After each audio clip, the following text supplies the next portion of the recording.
Rainbow nation গড়ার একটি প্রত্যয় শপথ তিনি সামনে চ্যালেঞ্জ হিসেবে জাতির সামনে কল্যাণমূলক রাষ্ট্র হিসেবে গড়ে তোলার জন্য তুলে ধরেছে।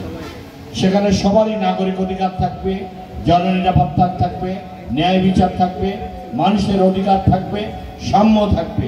সব ধর্মের মানুষ স্বাধীনভাবে নিরাপত্তার সাথে তাদের রাষ্ট্র প্রদত্ত অধিকার নিয়ে সাংবিধানিক অধিকার সমুন্নত রেখে তাদের সব কিছু অধিকার ফিরিয়ে দিয়ে জননিরাপত্তা নিশ্চিত করে সবাই ঐক্যবদ্ধ হয়ে বাংলাদেশের আবহমান কাল ধরে সাম্প্রদায়িক সম্প্রীতি সেটাকে আরো সুদৃঢ় করে মেলবন্ধ একটি দৃঢ় বন্ধনে আবদ্ধ করে আমরা সবাই ভাই ভাই হিন্দু বৌদ্ধ খ্রিস্টান সবাই একাকার হয়ে এই বাংলাদেশকে গড়ে তুলব, মানবিক বাংলাদেশ হিসেবে গড়ে তুলব, সাম্যের বাংলাদেশ, ন্যায় বিচারের বাংলাদেশ, শোষণমুক্ত বৈষম্যহীন ক্ষুধা দারিদ্র মুক্ত একটি বাংলাদেশ আমরা গড়ে তুলব। দুঃখী দরিদ্র মানুষের মুখে হাসি ফোটানোই হলো আমাদের রাজনীতির মূল লক্ষ্য। যেখানে অন্যায় অত্যাচার অবিচার সেখানে জাতীয়তাবাদী দল দুঃশাসন অবিচার এবং জুলুমের বিরুদ্ধে রুখে দাঁড়িয়েছে।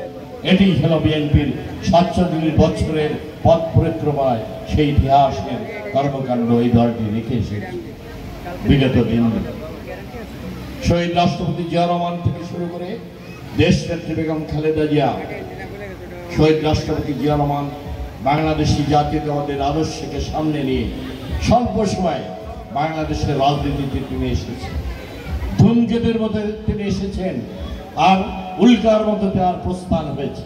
মাত্র 3.5 বছর সমগ্র বাংলাদেশের মানুষকে ঐক্যবদ্ধ করে একটি জাতীয় সংহতির মধ্য দিয়ে সমস্ত জাতিকে ঐক্যবদ্ধ করে বিশাল কর্মযজ্ঞের মধ্য দিয়ে এমন কোন সেক্টর নাই যেখানে শহীদ রাষ্ট্রপতি জিয়া রহমান তার উন্নয়নের হাতের ছোঁয়া লেগে নাই। তিনি দেশপ্রেমী, সৎ, মানুষের কল্যাণে দেশপ্রেম, সততা, রাজনীতি তিনি বাংলাদেশে উপহার দিয়ে গেছেন। উন্নয়ন, উৎপাদন, সমৃদ্ধির রাজনীতিকে তিনি সূচনা করে গেছেন। আধুনিক বাংলাদেশের তিনি স্থপতি, তিনি রূপকার। আর সেই পথ ধরে দেশনেত্রী বেগম খালেদা জিয়া দীর্ঘ 43 বছর বাংলাদেশের রাজনীতিতে 2 বারের প্রধানমন্ত্রী,